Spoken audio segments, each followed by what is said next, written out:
mana saat itu istri dari Kadif Propam sedang istirahat.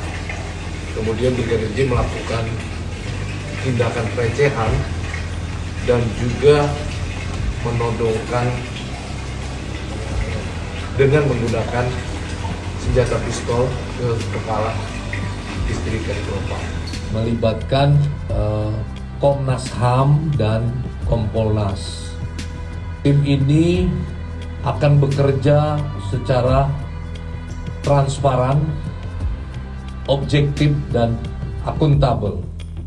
Kematian Brigadir J masih meninggalkan misteri dan tanda tanya bagi keluarga dan banyak pihak.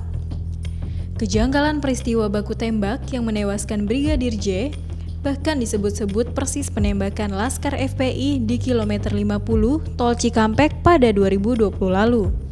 Kesamaan yang ditemukan adalah tidak berfungsinya CCTV yang menjadi petunjuk kunci kejadian perkara. Dalam kasus baku tembak di rumah Verdi Sambo, CCTV dalam kondisi mati. Menurut keterangan RT setempat, setelah kejadian, CCTV diganti oleh seseorang yang mengaku dari Bareskrim Polri. Sementara di kasus kilometer 50, saat dilakukan olah TKP, Direktur Utama PT Jasa Marga mengatakan adanya gangguan pada link jaringan barcode CCTV sejak Minggu jam 4 pagi.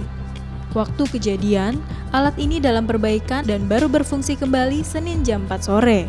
Dalam kasus Brigadir J, meskipun pihak kepolisian telah menuturkan kronologi kejadian, namun sejumlah kejanggalan justru terkuak. Pertama, polisi baru mengumumkan kasus penembakan setelah 3 hari pasca kejadian. Penembakan terjadi Jumat 8 Juli 2022, sementara keterangan pers disampaikan Senin 11 Juli 2022. Dalam keterangan pers pertama kali, polisi bahkan enggan menyebut nama penghuni rumah. Ajudan atau siapa, tapi yang jelas tadinya personil dari Bareskrim, kemudian membantu tugas di Propam.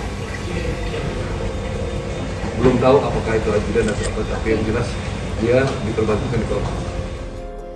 Dalam keterangannya, Brigjen Ahmad Ramadan menyebut Brigadir Joshua atau J adalah sopir istri Kadif Propam Verdi Sambo. Dua-duanya merupakan staf atau bagian dari di Propam Mabes Polri. Tapi katanya ada yang sopir pribadi, itu sopir pribadinya tuh siapa dan pribadinya ibu atau pribadinya? Brigadir J drivernya ibu, sedangkan Barada E merupakan ADC dari Pak Kadif.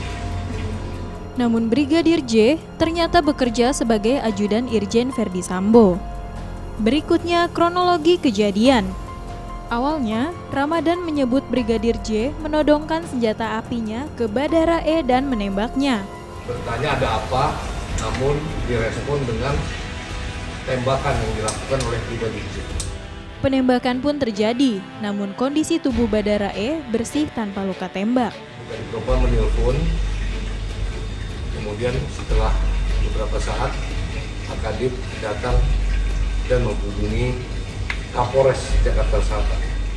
Namun saat konferensi pers kedua, Ramadan justru menyebutkan bahwa Brigadir J melepas tembakannya saat Badara E bertanya. Brigadir J melakukan tembakan terhadap yang bersangkutan, ketika dia menanyakan mengapa dia di situ. Ramadan juga mengungkap, Irjen Verdi tidak di rumah saat kejadian. Namun saat ditanya wartawan di mana keberadaan Verdi, Ramadan seolah menepisnya. Beliau mengetahui kejadian setelah terjadi penembakan, yang menelpon adalah istri beliau. Kemudian ketika beliau menerima telepon, beliau menghubungi Kapolres Jakarta Selatan untuk olah TKP di. Jadi belum tahu ya kenapa di rumah, belum tahu. Ya, tadi sudah bilang spesifik. Berikutnya pada Sabtu 9 Juli 2022, pihak keluarga sempat dilarang aparat melihat kondisi jenazah waktu tiba di rumah. Luka sayatan dan jumlah tembakan, menurut keluarga ada 4 luka tembak di tubuh Brigadir J. Sementara versi polisi, terdapat 7 luka dari 5 tembakan. 7 proyektil yang dikeluarkan dari Brigadir J dan 5 proyektil yang dikeluarkan dari Brigadir J. Terakhir soal dalih bela diri. Ramadan berkali-kali menyebutkan tindakan Baradae untuk melindungi diri dari ancaman tembakan Brigadir J. Tindakan yang dilakukan oleh Baradae adalah tindakan untuk melindungi diri dan untuk melindungi diri ya karena ancaman daripada Brigadir J itu sendiri. Namun sayang keterangan dan informasi lainnya sulit dibuktikan karena Ramadan hanya menyebutkan dua saksi yakni Baradae dan istri Irjen Verdi. Terbaru, soal informasi yang berbeda, menurut Ramadan penjelasannya soal waktu dan kejadian terus dilakukan sesuai informasi terbaru. Ini bukan berbeda ya, itu namanya update ya. Jadi yang pertama, jadi jangan di framing berbeda. Tidak ada perbedaan antara penjelasan saya yang siang hari dan malam hari. Penjelasan siang hari itu, menegur itu kan sifatnya ada kata-kata. Sementara terkait kejanggalan tersebut, masyarakat bersama pemerintah beramai-ramai mendesak polisi menyelidiki tuntas kasus ini. Dalam merespon permintaan warga, Kapolri telah membentuk tim khusus yang dipimpin oleh Wakapolda Polri Komjen Gatot Edi Pramono.